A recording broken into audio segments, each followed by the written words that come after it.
Svadev Namaskaraha. After the gods have been worshipped, they should be offered obeisance. This is not only an expression of respect and faith in the power of the gods, but also a means to turn our minds and thoughts towards divinity. Our thoughts are constantly attracted towards the opposing influences of destructive forces, and to make them ineffective and regain our divine tendencies is an effort which is to be constantly pursued. While prostrating ourselves before the gods, our thoughts should be turned towards paying respect and welcoming six particular pairs of gods and goddesses specially, and also towards all those divine values which encourage us to fulfill our social duties and those towards the human race. The six pairs of gods and goddesses are here.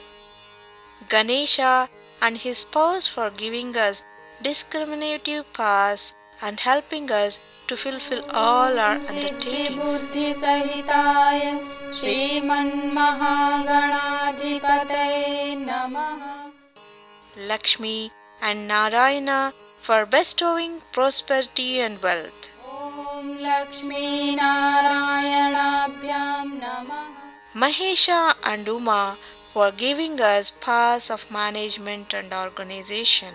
Om Uma Maheshwarabhyam Namaha. Vani and Hiranyagarbha for granting us enlightened speech and emotions. Om Vani Hiranyagarbhabhyam Namaha. Sisi and Purandara for giving us enthusiasm and creativity.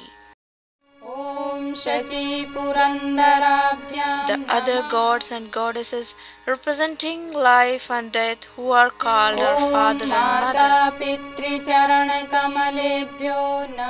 People having godly virtues should also be remembered in prayers, and they are also as follows.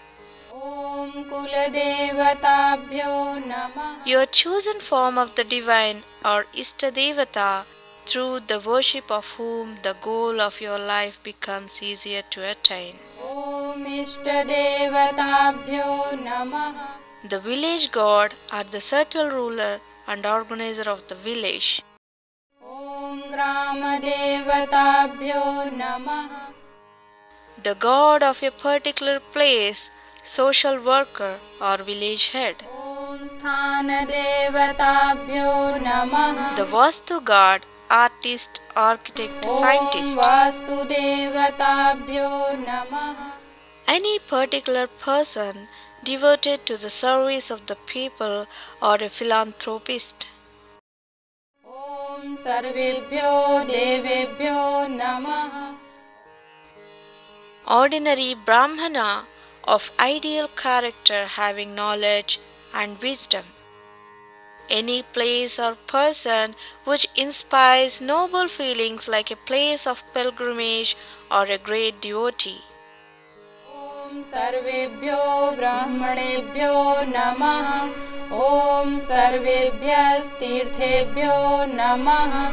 Om Etat Karma Pradhan Shri Gayatri Devyai Namaha. Om Punyam Punyaham Dirghamayu Shodashopachare Pujanam. There are 16 ways of worshipping and welcoming guests or gods according to Indian culture. This is done according to the importance and status of the guest. It is necessary to keep two things in mind. There should be no difference in ritually and reverently welcoming gods during a puja with the excuse that gods being gods are not in need of any objects. Whatever we have should be offered with love and respect to the gods, as we do when some honored guest visits our home. We should not become indifferent in doing our best and providing him with the necessary objects of comfort and then make excuses for our indifferences, such as that he is too well off to need anything from us. The gods are certainly not greedy to get articles or objects which we offer in worship, but it is the feeling and reverence with which these are offered that makes them happy, and so we should always remember that we are in no way doing them any favor by our valuable offerings. Rather, it is our faith and surrender which the gods accept and give us manifold blessings in return. The intensity of faith can always compensate for whatever material objects we cannot afford to give. The worship is conducted by one representative person, while others can add depth and meaning by the depth of feelings. सर्वेभ्यो देवेभ्यो नमः आवाहयामि स्थापयामि आसनं समर्पयामि पाद्यं समर्पयामि अर्घ्यं समर्पयामि आचमनं समर्पयामि स्नानं समर्पयामि वस्त्रं समर्पयामि यज्ञोपवीतं समर्पयामि गन्धं विलेपयामि अक्षतान् समर्पयामि पुष्पाणि समर्पयामि धूपम् आघ्रापयामि दीपं दर्शयामि नैवेद्यं निवेदयामि